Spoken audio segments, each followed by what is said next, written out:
eu fazia publicidade e propaganda, eu tinha 28 anos, né, quando eu comecei a fazer. Eu estava meio perdido na vida, eu fiz publicidade e propaganda, eu não fiquei bem colocado no emprego, assim, não foi é um mercado difícil também, é um mercado burguês também, de certa forma, porque eu morava numa cidade satélite de Porto Alegre, então as boas agências ficavam em Porto Alegre, não foi uma coisa que eu surfei, tive uma grande carreira publicitária, não, mas trabalhei em muitos lugares, trabalhei lá uns 10 lugares diferentes, assim, ao longo do tempo que eu fiquei na faculdade, porque eu fiquei muito tempo na faculdade, mas não porque eu repetia, só por causa de pagar ela, né?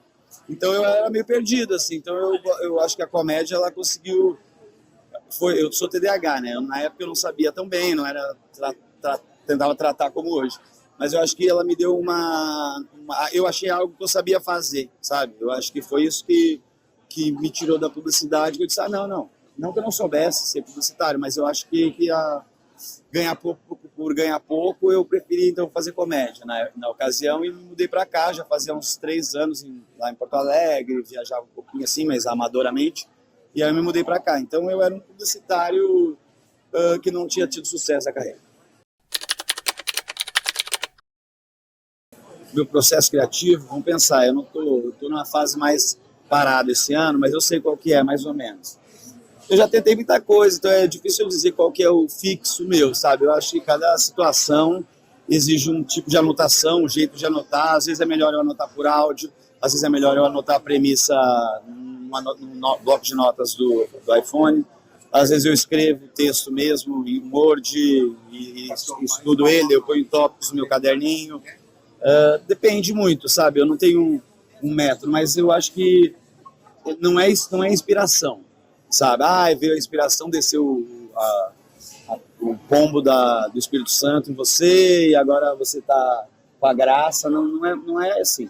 Claro, tem dia que você tá meio cansado, desanimado, tudo bem, você pode não, isso é para qualquer profissão, mas é sentar e se dedicar a fazer e tentar escrever sobre, e daí você tenta de novo escrever sobre, outro dia você tenta de novo, e na hora que você está no papel, você pensa, como eu faria graça com esse assunto aqui, se fosse agora que eu tivesse tendo que fazer a graça no improviso, sabe?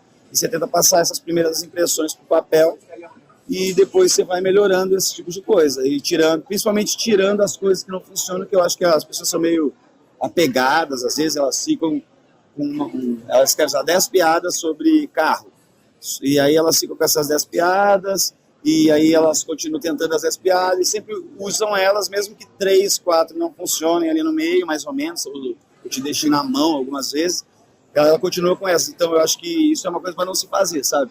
Eu acho que você vai fazendo ela, faz um tempo, daí você percebe o que é o melhor daquele negócio, as que são médias já, que já não te dão segurança em todas as vezes, todas as plateias, tal, você já manda para fora e fica com os filés, e aí você vai juntando filés até ter um material coeso, sabe? Eu acho que é um pouco isso. Eu acho que o mais difícil do processo criativo é achar a premissa que você quer desenvolver, o assunto que você quer falar, porque claro, tem humoristas que falam sobre notícias, é mais fácil porque você tem elas pintam e você fica atento. Mas eu não gosto tanto de falar sobre notícias, assim, não é muito o meu estilo. Eu gosto mais de falar sobre as minhas histórias, sobre mim, o que é pior, até tendo em vista a internet, como funciona, a divulgação. É muito melhor você ter um assunto que é quente, moda, do que você falar de você, né? Que daí você pega 20, 30% a mais de visualização se você escrever de outra coisa, porque vai ter aquele público vindo também, né, interessado naquilo. Mas não é muito o que eu faço. Eu gosto de escrever mais o que eu estou afim do que o mercado pede. É um erro, talvez, mas eu sinto melhor fazer. Eu testava ano passado toda quarta no Clube do Minhoca. Eu tinha um show toda quarta-feira, era o show meu, não o que eu estou em cartaz no teatro, que é o mesmo que eu estou viajando. Mas foi lá no Minhoca que eu produzi esse do teatro que eu estou viajando agora, entendeu? Eu fiquei toda quarta-feira, eu já estou em 2024, em 2022, eu fiquei todas as quartas lá, desenvolvendo ele, trazendo umas coisinhas, mais um material que eu tinha que gravar para a internet, então eu estava em uma dupla criação, assim, né? Que eu estava escrevendo sobre saúde mental, o solo, e para o que precisar para a internet, daí as ideias que tinha. Então eu gosto de testar em lugar pequeno, eu não gosto de testar no meio do meu solo. Eu acho que para mim não funciona muito, eu não faço a embocadura muito boa na primeira vez, sabe? O jeito, embocadura é saber falar, né, o direitinho a parada. Tem humoristas que fazem isso muito bem, o Nil Agra tem uma embocadura muito boa a primeira vez, o Afonso também tem uma boa embocadura. Tem mais os humoristas que fazem isso na primeira vez, matador, assim. O Rodrigo Marques também é bom. Eu prefiro fazer no Minhoca, porque no meio do show fica muito claro que uma parte do material, no meio do solo, assim, uma parte do material ela é oficial e daqui a pouco tem uma queda vertiginosa na performance. Então eu prefiro fazer em lugares pequenos e o Minhoca é perfeito, assim, ele tem um clima muito bom, né? Porque eu sou sócio lá, mas eu sou sócio há pouco tempo e eu já achava ele bom antes, né? E eu acho também que de um tempo para cá eu comecei a ensaiar. Eu já fiz isso quando era no início de carreira, mas tinha parado. Você vai pegando confiança e para. Mas eu voltei a fazer isso nos últimos anos, ensaiar em voz alta, em casa, assim, falar umas vezes em voz alta, na dinâmica do show. Não precisa nem estar em pé, assim, mas só o ato de eu estar falando, fazer eu memorizar um pouquinho o link e entender como é que eu vou falar, sabe? Em qualquer lance do showbiz, assim, é legal ter um quartel-general, porque as pessoas ambicionam fazer lá, então é um sonho para quem está começando. Então são degrauzinhos que você vai subindo para sentir que a carreira está se movimentando, né? Então eu acho que para novas gerações, ele tem essa importância. Ele também é um lugar muito bom para fazer, ele funciona muito, o show lá é muito divertido. O Patrick encontrou uma coisa no formato, na altura, na largura e aquilo lá, que tem algo especial ali. Eu acho também que essa meca, né, esse local a seguir, assim, antigamente foi o Comedians, uma época aqui em São Paulo, ele foi por muito tempo. Depois teve um hiato ali, o Comedians, enfim, não vou citar coisas, mas era um local que algumas pessoas brigavam com os administradores, não os conhecidos, os desconhecidos. Então o Comedians acabou, na minha geração, ele começou a pegar um pouco de ranço ali, de fazer lá, começou a ficar incomodado. Então o Comedians também foi caindo, né, por causa disso. E aí entrou o Clube do Minhoca nessa jogada, sendo esse lugar, não é um lugar que dá grana para quem está fazendo, não é um lugar que você sabe, né? Não é isso, eu acho, a parada que faz a ela. É legal porque é um inferninho, é um copo sujo que tem ótimos shows, né? E bem no lugar Boca Braba, tudo que podia. Para nós, hoje em dia, eu não sei te dizer exatamente. Ele é importante para o mercado, eu acho. Não, para quem está consolidado, a pessoa acha outros lugares para fazer, o nome dela enche alguns lugares, ela vai, se ela for para o Bexiga Comedy, se for para o Acústico, ou qualquer outro bar menor, ela vai encher, então não é essa questão, assim, sabe?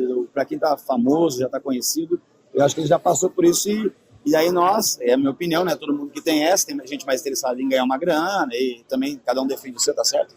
Mas eu acho que é importante a gente estar nesses lugares sempre, mesmo que não dê dinheiro para a gente, para poder manter a comédia, manter o showbiz, manter o mercado, manter essa estrutura toda que se tem, que se precisa para maturar os próximos.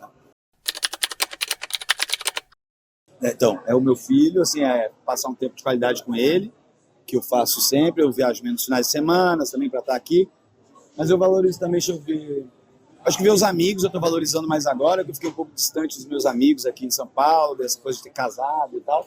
Então agora eu e a Bruna arrumamos os nossos horários diferentes. Então eu saio mais para vê-los. Tava com saudade, eu morei no 52, a gente saiu no 52, é o apartamento que eu morei, eu, o Ventura, o Afonso e o Renato, né? E ele ainda existe, porque o Ventura ainda tem, ele comprou outro apartamento no prédio e aquele lugar virou tipo escritório. Lá onde se edita umas coisas dele, e eu faço umas coisas minhas também lá. Então eu vou lá mais frequentemente, que é uma coisa que eu tinha parado de ir um pouco, né? Eu também, depois que eu entrei na sociedade do Clube do Minhoca, a gente tinha o Clube do Minhoca, tinha o estúdio, não existe estúdio, tinha a banca do Minhoca, que ainda tem, né, claro. E aí, então essa aquisição das empresas, me dedicar um pouco a isso, digamos, esse projeto, essa startup, me tomou muito tempo em 2022 e 2023 também. Deu muita coisa errada, deu umas coisas certas, e algumas outras empresas falidas, como sempre acontece comigo, mas foi maneiro. E agora eu estou tentando pensar nesse 2024, eu vim com o que eu vou fazer esse ano, né? Qual é que vai ser da minha carreira, dos meus objetivos para esse ano, o que eu vou criar, qual é o próximo solo, né? Então eu estou num momento ainda de entre safra. Eu acho que eu estou num momento pensando qual é as próximas coisas que eu vou fazer. Eu sempre soube legal, assim, sabe? Eu nunca tive muito perdido, assim, muito deslocado. Início de carreira minha carreira sempre cresceu, assim. Eu acho que no último ano é um momento que ela deu uma paradinha e que eu estou agora revendo o que eu estou a fim de fazer. Eu gostaria.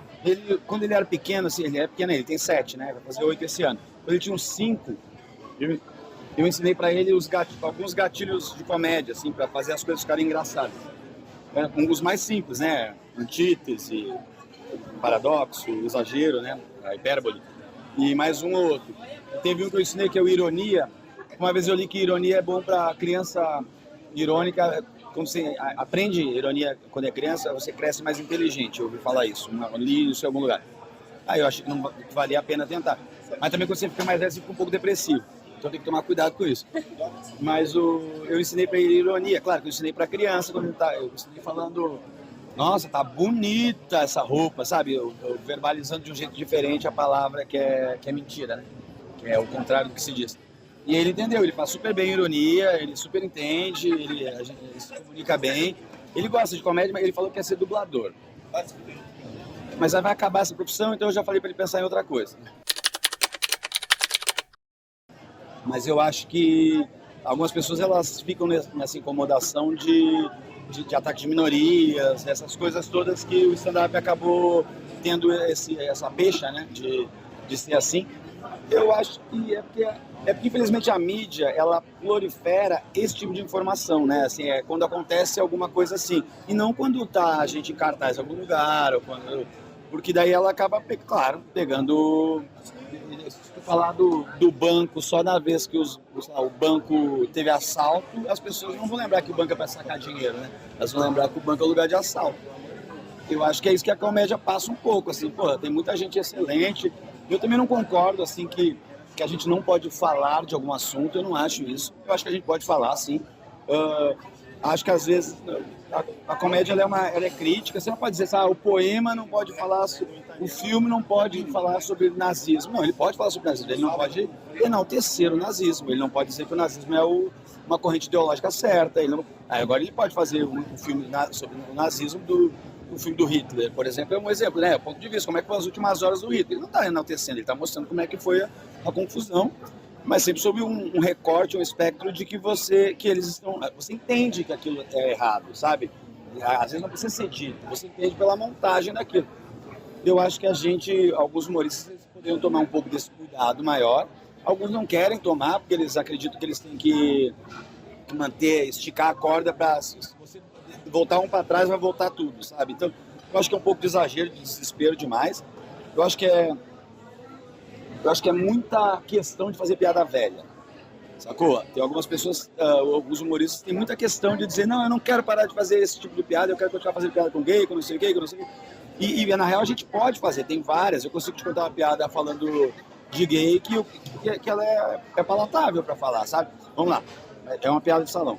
O menino chegou com 5 anos e falou, papai, eu queria fazer um curso de modelo. Ele falou, não, você não vai fazer, isso é coisa de menina, não sei o que, não tem nada a ver. Aí quando ele tinha 10 anos, ele falou, papai, eu queria fazer um curso deixa eu pensar, de cabeleireiro. Ele disse, não, você não vai fazer, tem nada a ver isso, vai pro futebol, tarará. Aí quando ele tinha 17 anos, ele falou, papai, eu queria ser comissário de bordo. Ele disse, isso é muito feminino, você não vai fazer. Agora ele tem 37 anos e é uma bicha desempregada. Essa piada ela não está falando mal de ninguém, ela está criticando o contrário, né? Por que você não está indo pela corrente do que seu filho tem facilidade, o que está dentro dele, o que ele é? E é isso que passa nessa mensagem, só que é uma piada ainda assim. Então eu acredito que dá para fazer com todos os tipos, com qualquer coisa, com qualquer minoria, você encontrar um jeito de evocar o assunto. Só que tem jeitos que é muito fácil. Eu nunca gostei disso de ficar falando e zoando. Eu sou ótimo zoando minoria. É uma qualidade, zoando qualquer coisa. É uma qualidade que eu perco mesmo, sabe? Fazer bullying, é um dos recursos que eu sou melhor. Esse é um dos 3, 4 recursos da comédia que eu mas faço virtuosamente, assim, inventar apelido para as pessoas. Se eu ver uma roupa aqui, qual que é o menino da Bibup ali, tá vendo? O Abelhinha, tá ligado? É muito fácil para mim ficar olhando a menina vestida de carneiro da montanha, o rapaz vestido de técnico de informática. É muito fácil falar o rapaz com a cabeça de rolão. É muito fácil você inventar essas coisas pra gente, pra mim e pra muitos outros. Só que ela é fácil, entendeu? Então eu não preciso ficar me matando, sabe, pra poder dizer pra poder chamar gay de viado, entendeu? Sabe, assim, putz, pra que eu vou? Os caras não querem se chamar, sabe, pra que eu vou ficar me matando? Eu posso achar jeito de fazer piada com eles de outros jeitos, assim, também, que ainda sejam parecidos com esses, mas que não toquem nas feridas abertas que eles têm agora, sacou? Eu acho que é um pouco de preguiça, de medo de alguns humoristas, de excesso de raiva da esquerda também, que pega essa... Então é tudo isso, é um panorama político e mais aquela coisa, quando você é conservador, assim, que você quer manter as raízes, os jovens não sabem mais nada, sabe isso? É o primeiro momento que você começa a envelhecer, sabe? Quando você começa com esse papo, assim, de pensar desse jeito. Eu sei que na pandemia eu pensei, não vou entrar em TikTok, já estou errando as outras redes, tudo, vai tomar no cu. E aí, depois que eu percebi isso, assim, deu mais uns 4 meses, eu disse, não devia estar fazendo isso não, acho que eu estou querendo envelhecer no meu cérebro, sabe? E aí eu fiz TikTok. É isso. Vários. O que te fez continuar? Eu acho que os momentos que eu pensei em desistir são mais por agora do que no início da carreira. Não desistir, porque eu não tenho como eu desistir, porque eu só sei fazer essa parada mesmo. Assim, então não tem uma questão de... é quase como se eu não tivesse uma opção, sabe? Assim, é quase como se eu fosse o melhor, não o melhor nadador do mundo, mas é quase como se eu fosse um nadador olímpico e eu disse, pô, como é que eu vou fazer outra coisa se eu sou um cara que já tem um índice olímpico? É meio esse o pensamento, sacou? Então mas hoje, às vezes eu penso assim, puta, tem que dar umas raivas, assim, puta, como é que eu não sei fazer esse tipo de coisa? O TDAH me atrapalha muito da organização, né? Então eu sou péssimo de organizar minhas coisas. Então eu acho que tem um pouco disso, de eu não fico flertando, pensando, tem outra coisa que eu vou fazer. Eu queria fazer outras coisas junto com a comédia, entendeu? Depois que eu abracei a comédia, assim, que ela meio que eu brinco que ela meio que me salvou, né? Assim, de uma rota desgovernada para uma coisa, caralho, eu sei fazer algo. E é muito bom você achar algo que sabe fazer, né? É uma coisa muito gostosa, assim, você se sente mais seguro. Nunca fui seguro com a comédia. Já tive shows ruins, claro, mas o dia a dia faz você dizer assim, não tem, 99% dos shows são bons, não tem por que eu ter medo, não tem, então você vai de um jeito mais abraça mesmo, assim, é um negócio que você vê, não, é isso que eu tenho que fazer. Mas eu penso em fazer outras coisas junto com isso. Eu acho que a minha criatividade, ela é maior do que a minha criatividade na comédia, entendeu? Então eu posso ser criativo em outras áreas. Eu com a Banca do Minhoca, inventando livro para as pessoas, tipo o livro Sentinelle, que a gente inventou, o livro para apagar o processo do Metaforando. E a gente plagiou o livro do Metaforando, fez um igual, só que do Sentinelle, para apagar o processo do Metaforando do Sentinelle. Esse tipo de coisa eu gosto. De filmes, ideia de roteiro, ideia de programa de TV, isso tudo de ter ideia, eu adoro. Entendeu? Eu acho que eu faço isso muito bem, acho que nós, humoristas, fazemos isso muito bem. E talvez eu fizesse um filme, talvez eu dirigisse um filme, talvez eu brincasse de ator um dia, talvez eu tivesse uma banda, qualquer coisa ligada à arte eu gosto. Eu gosto de pintar na minha vida, mas eu faço muito pouco, bem amador, né? Mas eu gosto de... Eu comprei um baixo no final do ano passado, mas agora eu parei um pouquinho com a aula, mas eu vou voltar. Então, eu sei que eu não sei cantar, me dói muito. E por mim, eu olhei uma aula de escultura para fazer também, de coisa. Eu gosto da arte em todos os campos. Por mim, eu faria todas essas coisas, sabe? Mas não dá para fazer tudo, eu não consigo nem fazer as básicas. Não, eu acho que ele foi mais importante para nós, sim, do que para a comédia, do que para a cena, assim. Não acho que ele foi importante para a cena, não. Não vejo isso. Assim, deu emprego para roteiristas, deu emprego para... Claro, isso é importante. Emprego para gente viajando com nós, isso tudo é importante daí. Mas ele não é Ele é um programa de TV que incrivelmente consegue levar a gente para teatro, que é uma coisa difícil de programas de TV. A pessoa às vezes vai para Record e ninguém lembra mais do artista. A pessoa vai para, tipo, você vê o cara na Globo mesmo, humorista, você diz, ah, legal, ele é legal, mas não necessariamente ele acende em você uma vontade de consumir ele no teatro.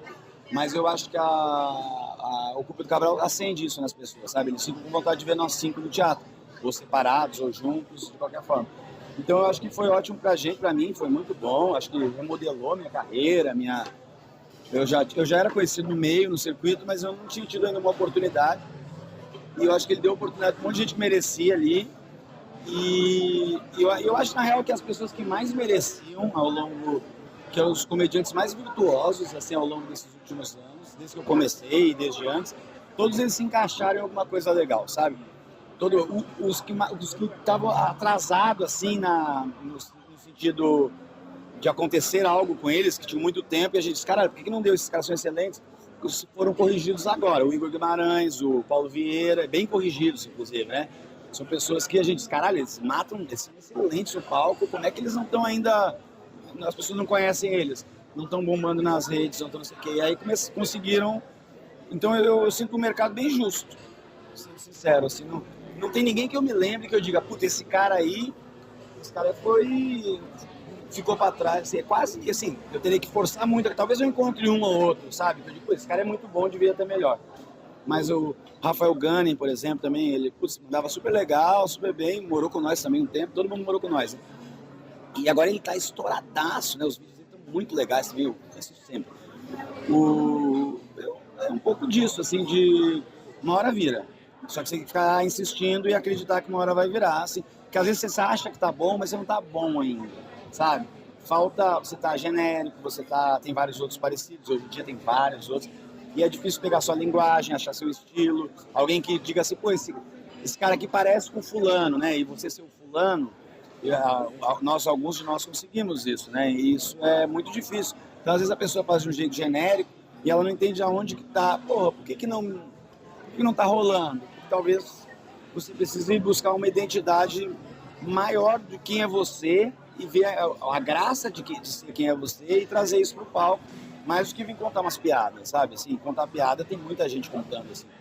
Muita gente. Não sei nem contabilizar quantos, mas deve ser mais de 1000. Tenho um filho, ser conhecido pelo meu trabalho também. As pessoas me reconhecerem, virem no show, tudo isso são sonhos realizados. Meu primeiro ídolo foi o Jô Soares, desde criança. 10 anos eu já gostava do Jô, 11 anos. Pedi o Xangô de Baker Street no meu aniversário de 12 anos.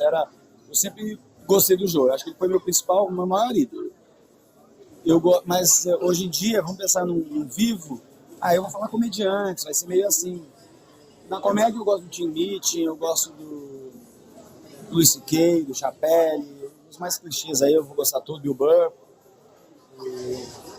Eu gosto do Doug Stanhope, tem vários aí. Na comédia vai ter vários. Na comédia nacional eu gosto de todos que a galera gosta aí.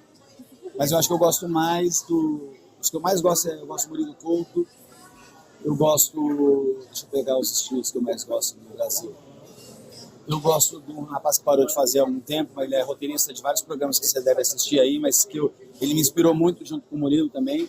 Ele inspirou eu e o Murilo me inspira também, que é o Nigel Goodman. Adorava o que ele fazia, pelo que ele parou. Eu gosto de gente que faz um jeito mais doido. Eu gosto de Defante. Eu gosto de quem vai num lugar um pouco do doido, do diferente, do... Caralho, o que tá acontecendo aí, sabe? Eu gosto meio desse lado, assim, é pra onde eu tento ir de outro jeito, mas é pra onde eu vou seguindo do meu jeito. Esses são os que eu mais gosto. Deve ter vários outros. Eu gosto eu gosto do Rodrigo...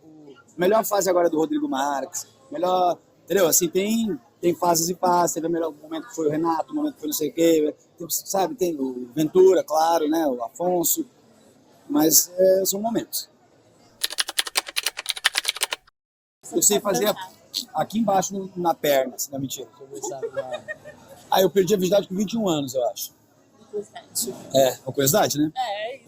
Foi a que eu pensei agora, assim, que eu acho que mais chocasse, talvez fosse isso. Eu não sei se foi 20 ou 21, mas foi velho. Eu acho que eu, Bruno e Theo, a gente forma uma família muito bonita desde antes de eu e Bruna sermos namorados. E se eu e Bruna tivéssemos que não ser namorados agora, a gente ia continuar sendo uma família maravilhosa, porque a nossa tríade aqui, ela não depende do meu relacionamento conjugal com Bruna, né? Assim, a gente se pegou junto lá, ela ficou grávida, eu estava namorando uma pessoa, não quando engravidei ela, claro. Eu engravidei ela, comecei a namorar uma pessoa, ela descobriu que estava grávida, na ordem dos fatos. E aí, mas ainda assim, eu disse, você tá grávida? Acho que é de você. Eu disse, fechou, vambora, vai ser legalzaço. Acho a Bruna uma mulher incrível, também inteligentíssima. Aí fiquei animado de ter com ela. Então, eu acho que a família é um lugar pra gente se sentir seguro. Eu acho que a comédia, pra mim, ela é a tábua da Rose. E alguns Leonardo DiCaprio morreram afogados, mas é uma tábua maior e que coube muita gente. E alguns viraram meus amigos. E alguns caiu na água e eu não fiz questão de juntar.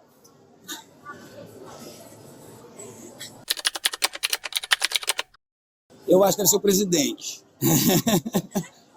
Essa foi uma das primeiras piadas minhas, meio viajandona, assim, né? Hoje em dia eu tenho outras, mas essa foi uma das primeiras.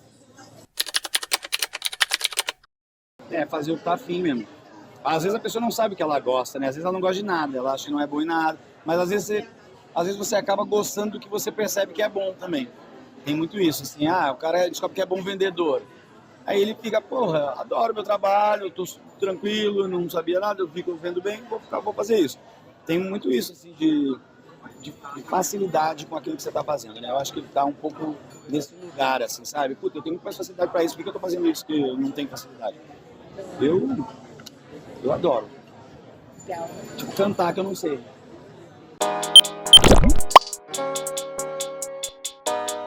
Valeu!